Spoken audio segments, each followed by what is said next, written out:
है। नहीं तो ये क्यों रेगुलर क्यों नहीं रहता था, क्या कहा था, इतना बड़ा संस्थाओं का सपोर्ट था उसके साथ तो।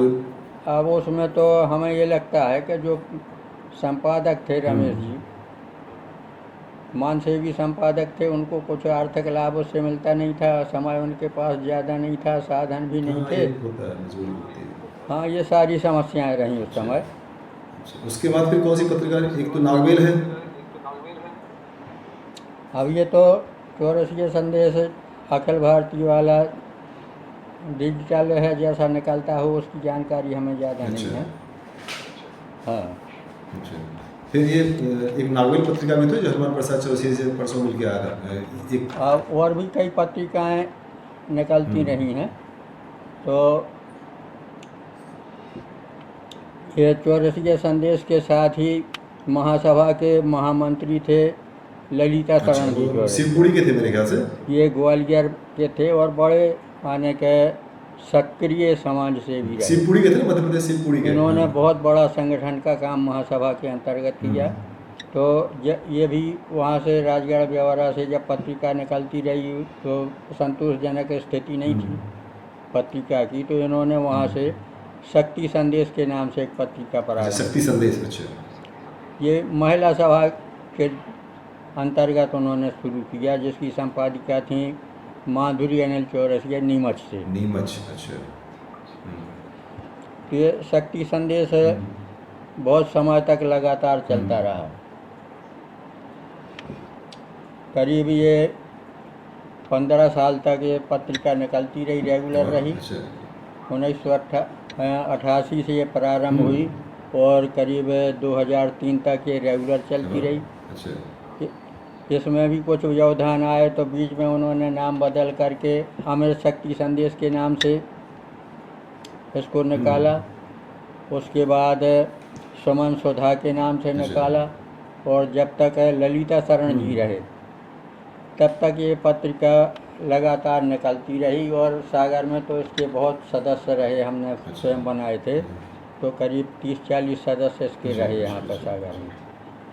पहले हमने चौरसिया संदेश के भी सदस्य बनाए थे, लेकिन अब वो उसकी स्थिति उतनी अच्छी नहीं रही। शक्ति संदेश के काफ़ी सदस्य बने और ये पत्रिका यहाँ पर काफ़ी लोकप्रिय भी रही। फिर सबसे ज़्यादा हमारा जो संपर्क रहा है वो नागवेल से रहा है। कानपुर से, खबर से। ये नागवेल जो कानपुर से प्रकाशित हो रही है, तो वर्ष 2010 की बात है कि हनुमान प्रसाद जी और चमन चौरसी जी सागर में सम्मेलन में आए हुए थे। तो जहाँ सम्मेलन स्थल था वहाँ पर एक वेबसाइट चल रही थी, उसमें हमारा कुछ साहित्य डला हुआ था वेबसाइट में।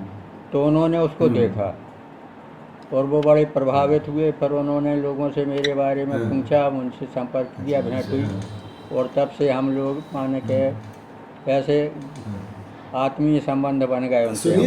सुनिए कि तभी से हम नागवेल से जुड़ सुनिए, गए। मैं तो आपसे 1993 से संपर्क में था चौरसिया टुडे के द्वारा। आगे बोलिए। हाँ, नागवेल 1978 से लगातार निकल रहा है, अब तक निकल रहा है। हाँ, अब नागवेल पत्रिका तो करीब 46 वर्ष पूरे कर चुकी है। और पहले ये निकलती थी नागवेल के नाम से। अच्छा, हाँ। नागवेल। फिर उसके बाद 2011 से उन्होंने नागवेल की जगह नागबेल कर दिया। दोनों में क्या अंतर था, ऐसा क्यों किया गया? अब वैसे नागबेल जो है, जो पान पत्र है उसको नागबेल कहते हैं, वेल नहीं कहते। तो ये उन्होंने संशोधन किया और ठीक किया, अच्छा किया। तो ये नागबेल के ही नाम से निकल रही है। और मेरा संपर्क तो 2010 में हुआ, जब वो यहाँ पर आए हुए थे, तभी से हम उनसे जुड़े हुए हैं। और यहाँ पे हमने करीब उनके पत्रिका के 20 सदस्य जोड़े हैं, और छुटपुट जहाँ आती है वो ठीक है, लेकिन 20 पत्रिकाएं मेरे पास आती हैं रेगुलर, और मैं उनको सदस्यों को वितरित करता नहीं, हूँ। आपके सागर में कम से कम 1000 फैमिलीज हैं, 1000 परिवार हैं, तो बीसी पत्रिका की कॉपी क्यों आती है? कम से कम 100, 150, 200 आना चाहिए ना। हाँ, ये बात तो ठीक है, लेकिन अब हमारा भी संपर्क सीमित है, और लोगों की रुचि भी उतनी अच्छी नहीं मिली। अच्छा, रुचि क्यों नहीं है? क्योंकि लोगों में अगर जागरूकता होती है, हमने संपर्क तो किया है लोगों से, और उसी संपर्क में इतने लोग जुड़े हैं। अच्छा, कुछ व्यक्तिगत लोग भी बुलाते हैं, वो अलग नहीं है। तो एक बात है, सुनिए सुनिए, जी, मेरे ख्याल से सभी लोग जागरूक हैं, ऐसा मत कहिए। ये 20-25 लोग ही नहीं जागरूक होंगे, बाकी सब लोग जागरूक होंगे, इसीलिए किसी को पत्रिका की जरूरत नहीं है। क्या मैं सही कह रहा हूँ? हैं? हेलो? नहीं, अब हमारा जिनसे संपर्क था हमने उनसे संपर्क किया है, और लोग भी बुलाते हैं, तो उनकी जानकारी हमारे पास उतनी नहीं है। अच्छा, नहीं तो जिसको सुनिए सुनिए, सुन रहे हैं? जी, जिनको जो बीमार होता है उसी को दवाई की जरूरत पड़ती है ना। जो हाँ, हाँ। स्वस्थ है उसको दवाई की जरूरत क्यों पड़ेगी? तो जो जागरूक है उनको मैगजीन की जरूरत नहीं है ना। जो कम जागरूक है उनको मैगजीन की जरूरत है, इसलिए मैगजीन मंगाते हैं। हमें उल्टा में समझा जाए ना इन चीज़ों को, सीधा हम क्यों समझें? नहीं, अब जो लोग जुड़े हैं उनको भी जागरूक किया गया है। उनको जागरूकता की जरूरत है। जिनको हाँ, जो ऑलरेडी जागरूक हैं उनको मैगजीन की जरूरत नहीं है, इसलिए वो नहीं मंगाते हैं।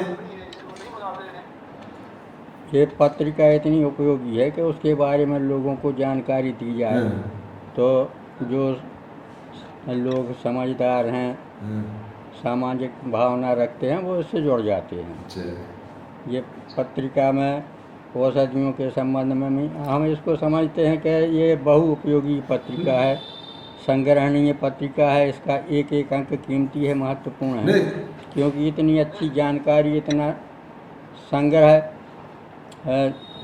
ये चमन चौधरी जी और हनुमान जी कर रहे हैं। नहीं, दोनों के प्रयासों से बहुत सारी चीजें मिलती है। अगर आप पत्रिका को पढ़े उसमें ना हर तरह की जानकारी से मिलती है, शादी ब्याह, सामाजिक, दवाइयाँ, राजनीतिक, सब उसमें है। हाँ, हाँ, हाँ। बहुत अच्छी पत्रिका है वो तो।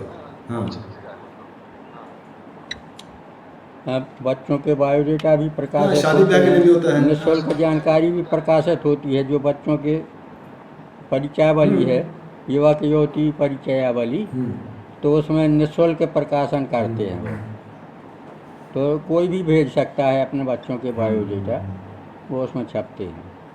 और जो फोटो सहित बायोडेटा छपते हैं वो भी सस्ते हैं। ये हनुमान प्रसाद जी से इंटरव्यू लिया हूँ, उसका वीडियो पहले है, देखिएगा आप उसे, अगर लोगों ने नहीं देखा देखें उसको। उन्होंने कहा कि जब तक मैं जिंदा रहूँ तब तक इस पत्रिका को निकालता रहूँगा, विभिन्न विषम परिस्थितियों के बावजूद। मैं उनके घर गया था ना, बहुत कर्मठ व्यक्ति हैं।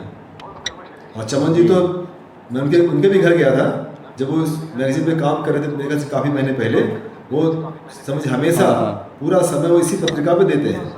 उनकी लेखनी प्रतिभा, उनकी जो लाइब्रेरी है, संग्रह। अभी इंटरव्यू तो हमने वो नहीं देखा पूरा, हाँ, लेकिन ये हमारा जो संपर्क रहा है, जो जानकारी मिली है, तो हनुमान जी और चमन जी ये बड़े कर्मठ और समाज सेवी, और हम तो समझते हैं कि ये तपस्वी लोग, तपस्वी महर्षि के लिए दोनों लोग। जी हाँ, क्योंकि ये अपने निजी साधनों का भी इसमें उपयोग कर रहे हैं।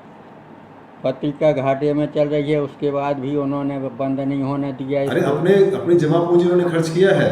10-10 रुपये बचाते थे वो, जो उन्होंने बताया। उनकी परिवार के वाइफ, बच्चे ने सब, हाँ, पूरा उनका परिवार का समर्पण रहा है इसमें पिछले 35 साल से, दोनों का। नहीं, कई बार उन्होंने अपील भी की पत्रिका के माध्यम से कि ये कोई व्यवसायिक पत्रिका नहीं है, ये तो समाज सेवा का कार्य हम कर रहे हैं, और इसमें सहयोग की आवश्यकता है। अब कुछ लोगों ने सहयोग किया है, मैंने भी अपनी 1 माह की पेंशन उनके खाते में जमा कर दी थी। अच्छा। और मेरे कुछ साथी हैं वो भी प्रभावित हुए, उन्होंने किसने? भी कुछ दिया किसने जमा उसमें, किया? तो लोगों ने सहयोग किया है किसने? उसमें। हमारे एक साथी हैं मनमोहन चौरसिया, हाँ। हम लोग यहाँ पे सम्मेलन के समय पे सागर संगम वैवाहिक पत्रिका निकालते अच्छा। थे, तो वो भी हमारे साथ ही रहे हैं, तो उन्होंने हमारा देखा तो उन्होंने भी अपनी तरफ से कुछ राशि वहाँ अच्छा, पर अच्छा, भेज अच्छा, दी अच्छा। थी। हाँ। और कोई पत्रिका? अब और वैसे तो जो आपकी पत्रिका निकलती रही वो पहले, मैं क्या मेरी पत्रिका आप भूल गए हैं? हैं?